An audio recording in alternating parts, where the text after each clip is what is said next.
이건희 삼성그룹 회장을 조세포탈과 횡령 혐의 피의자로 입건했습니다. 이건희 이재용 부자의 서울 용산구 한남동 자택 인테리어 공사 비리 의혹을 수사하는 과정에서 여러 개의 차명 계좌를 포착해 수사해온 결과인데요. 자, 이 문제 지금부터 자세히 짚어보도록 하겠습니다.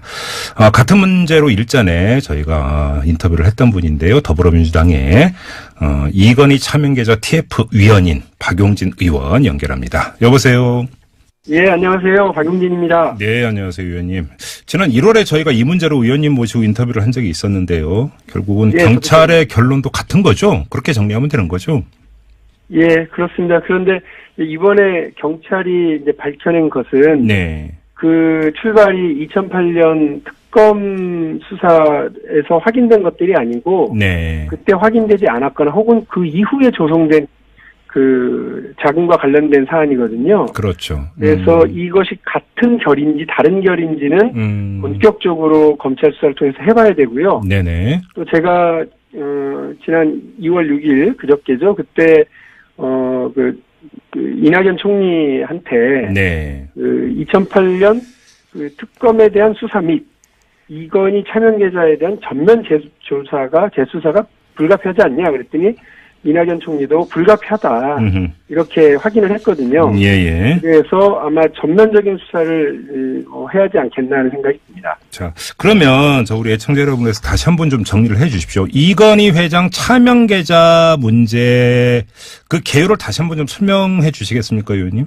예, 최대한 제가 간단하게 말씀드릴게요. 네. 2008년도 김용철 변호사가 삼성에서 근무를 하다가 네. 그 본인이 알고 있던 사실을 이제 폭로를 합니다. 그렇죠. 그래서 특검이 그 약 10조 정도의 금액이다라고 김용철 변호사는 그 내부 고발을 했고요. 네. 근데 이제 그것과 관련해서 특검이 구성이 돼서 확인을 한 결과 네. 그 1199개의 계좌에 486명의 예. 명의로 예. 무려 4조 5천억 원 규모의 이제 돈이 차명으로 숨겨져 있었다라고 하는 것이 확인이 됩니다. 네. 요 돈이 이른바 2008년 삼성 특검에 의해서 확인됐다고 볼 수 있는 돈이고요. 네. 그리고 이번에 확인된 약 4천억 원 규모의 260개 계좌에 네. 대해서는 삼성은 굳고 이 돈이 그 돈이다.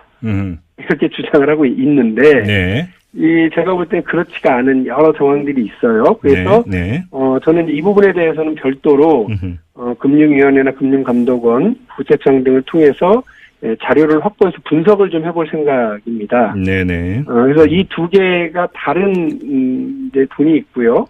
그 당시 김용철 변호사가 이 돈은 비자금이다라고 얘기를 했어요. 네. 그러니까 흔히 말하는 돈을 구성하는 형성하는 과정 자체가 네. 회사의 이득을 개인적으로 갈취해서 차명으로 보관하고 있었느냐, 네. 아니면 그 선대로부터 물려받은 상속재산이냐가 되게 중요한 핵심인데 그 당시 조준웅 특검은 이건 물려받은 돈입니다라고 그냥 삼성의 그렇죠.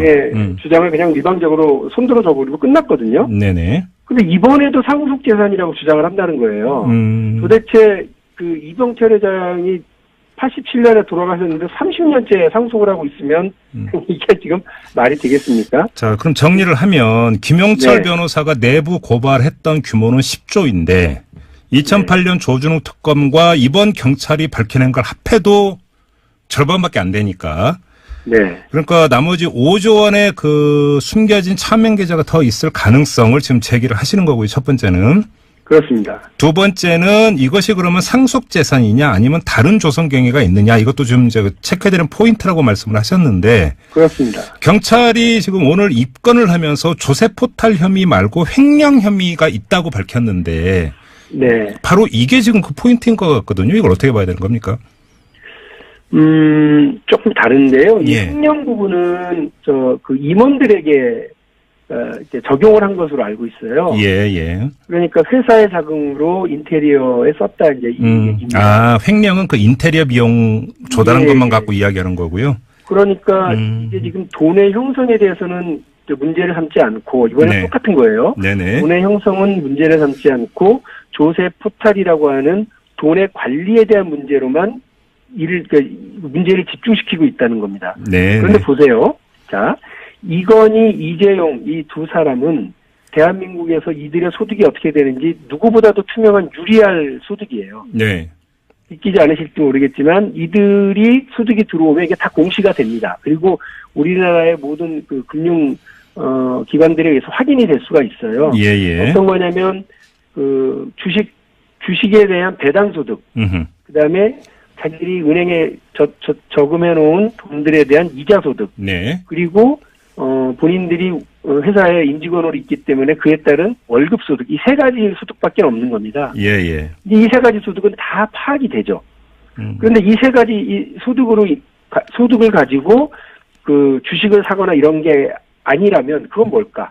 이게 궁금한 거죠. 이번에 경찰이 밝힌 거를 보면 이번에 밝혀진 4천억 원 규모의 이 돈이 대부분 증권 계좌였다는 거예요. 예, 예. 그러면 증권을 샀을 때 그 돈이 어디서 나왔는지를 당연히 묻고 확인하고 따져야 되거든요. 그렇죠. 근데 그거는 확인하지 않고 그거는 따지지 않은 채로 세금만 내지 않으셨네요 라고 확인을 했어요. 네. 근데 주식 배당, 현금 이자, 그다음에 월급 말고 어디서 돈이 나서 이 주식을 사서 모았을까요? 그러니까 지금 이거를 밝혀야죠. 의원님이 제기하시는 문제는 또 다른 횡령 의혹이 있다 이거잖아요. 정리를 하면. 결국은 이건 그렇다면 삼성그룹 각 회사에서 예, 예. 형성한 비자금일 가능성이 많고 그것은 그 회사의 이득을 발취한 행위이고 네. 우리 그 상법에서 가장 엄하게 다루는 횡령 배임인 거죠. 그래요. 그러니까 이 부분에 횡령 배임을 해야 되는데 인테리어에 회사 돈을 갖다 썼다 이런 식으로 가서는 안 돼요. 그러니까 저는 수사가 알겠습니다. 봐주기 수사한 건 아니고 이게 예. 좀 뭔가 하는 안타까움이 있습니다. 아무튼 이제 검찰로 넘어갔으니까 이제 검찰에서 그러니까 다시 수사를 하게 될 텐데 이제 그 체크 포인트를 좀 짚어주신 것으로 이렇게 좀 가름을 하도록 하겠고요. 자, 며칠 전에 이재용 부회장이 집행유예로 풀려나지 않았습니까? 예. 이 편법 승계 문제가 다시 이야기가 안 될 수가 없는데. 네. 자, 혹시 이 차명 계좌 문제, 오늘 경찰이 이제 이건희 회장을 입건을 했던 차명 계좌 문제하고 연결이 되는 지점이 있습니까? 첫 번째로는 이 조성 과정에서는 이재용 부회장은 아무 관여가 없었다고 하는 걸 확인했다는 건지는 모르겠어요. 예. 그러니까는 이 부분과 관련해서 조성 과정에 대한 책임을 묻지를 않으니까 이재용 부회장은 빠지고, 네. 살아 계신지 아닌지를 직접 확인한 것도 아니고, 의사에게 물어서 확인했다고 하는 이 수사 기법도 저는 잘 난해해서 이해가 안 되고요. 네. 여튼 기소중지로 분류될 수밖에 없는 사람에게 모든 혐의를 다 씌우고 그걸로 그냥 사실은 기소 의견으로 보냈다고 한다면, 네네. 하나만한 수사 결과가 되죠. 그래서 약간은 이게 대단히 지금 허점이 많은 수사라고 보고요. 예. 그 다음에 이 증권 계좌라고 하는 건 뭐냐면 이 주식을 계속 매입했다는 거 아니겠습니까? 예. 그럼 이 주식이라는 건 누군가의 지배력을 높이기 위해서 하는 거거든요. 예. 그러니까 이 부분은 이건희 혹은 이재용 이 두 사람의 회사에 대한 장악력을 높이기 위해서 이 비자금 혹은 횡령, 예. 혹은 상속 재산이라고 주장하는 예. 그 부분을 가지고서 이걸 했다고 하는 거니까 상당히 중요한 포인트로 볼 수가 있고요. 예. 이번에 밝혀진 것만 4천억 원인지 또 어떻게 숨겨져 있는지 그건지 모르고 있다는 거잖아요. 그렇죠. 그래서 제가 이재용 부회장이 이제 석방됐을 때 오너가 돌아왔다. 네. 오너 리스크도 함께 돌아왔다. 이렇게 표현을 한 거예요. 앞으로 계속해서 회사에게 엄청난 부담을 주고 네. 앞으로 회사의 이윤을 계속해서 이렇게 총수 일가를 위해서 네. 횡령하거나 혹은 이렇게 배임 횡령을 통해서 자기들 개인을 위해서 쓸 수 있는 여지를 열어놓는 그런 오너 리스크가 있다고 한다면 네. 저는 삼성전자를 비롯한 삼성그룹 회사들에게 가장 위험한 문제라고 저는 보고 있고요. 네네. 이런 문제들을 덜어내어야 삼성전자도 잘 되고 또 삼성그룹의 다른 계열사들도 우리 시장에서 네. 보다 경쟁력을 갖고 공정한 이런 질서에 부합하면서 성장해 나갈 수가 있거든요. 언제까지 삼성전자와 삼성그룹이 이런 계속 비자금 의혹, 횡령 의혹, 또 무슨 동영상 의혹 이런 식으로 맨날 이 사건에 연루가 되어야 되겠습니까? 네. 아주 회사에 관련 계열사에 엄청난 부담을 주는 일이에요. 알겠습니다. 뭐 이야기 나온 김에 의원님께서 얼마 전에 책을 하나 펴내셨어요. 재벌은 어떻게 우리를 배신하는가. 책 제목이 이렇게 네. 되어 있는데 뭐 네. 제목도 이렇고 또 지금 이재용 부회장에 대한 집행유예 판결을 둘러싼 국민적 반발도 너무 거세기 때문에 네. 뭐 연결이 되는 지점이 있을 것 같은데요. 결국은 이 재벌의 문제와 이번 집행유예 판결과의 상관성 의원님은 어떻게 진단을 하세요? 재벌은 2006년도에 노무현 대통령이 한탄처럼 얘기했던 이제 권력은 시장으로 넘어갔다. 네. 라고 하는 것에서 핵심에 있는 존재입니다. 네. 근데 이번 판결을 보면 모든 덤태기는 이제 최고의 권력자로 있었던 박근혜 전 대통령이 다 뒤집어 쓰고 네. 이재용 부회장은 그냥 그 불량배한테 삥 뜯긴 약간 모자란 학생 역할을 해버린 거 아니겠어요? 네. 그러니까 본인이 피해자다 지금 이런 코스프레를 하고 있는 상황입니다. 음흠. 그런데 오히려 저는 그 장충기 회장의 문자에서 확인된 것처럼 재벌은 우리 정치, 법원, 그다음에 사회, 경제, 문화, 심지어 언론까지 모두 장악하고 있다라고 하는 걸 이제 보여주고 있는데 네. 살아있는 최고 권력은 어찌 보면 정치 권력이 아니라 경제 권력일 수 있고 음흠. 재벌 권력일 수 있다는 겁니다. 예. 그런데 이 재벌들이 제대로 된 우리 사회에 기여를 할 수 있도록 그들을 개혁하고 제대로 견인해내고 규제해내지 못하면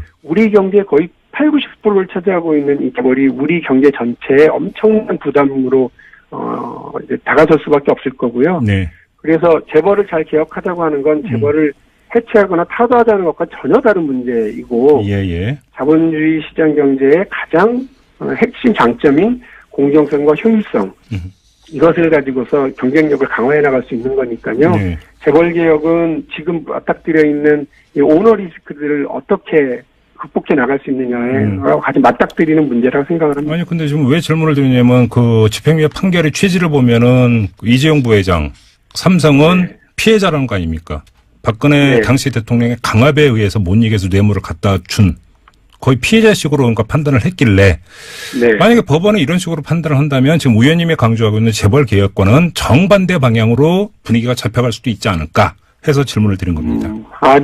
아주 그런 의미에서 아주 위험한 판결이었다라고 저는 보고요. 예. 만일에 이렇게 되면 재벌 총수들이 앞으로 어떤 일탈 행위를 하더라도 네네. 그저 이렇게 경제 권력에 의해서 정치 권력에 의해서 이렇게 강압으로 한 것처럼만 꾸며지면 다 쏘쏘 문제 없는 것처럼 돼버리지 않겠습니까? 그러게요. 정말 걱정스러운 상황입니다. 알겠습니다. 자, 의원님 말씀 여기까지 듣도록 하죠. 고맙습니다, 의원님. 네, 열심히 하겠습니다. 네, 더불어민주당의 박용진 의원이었습니다.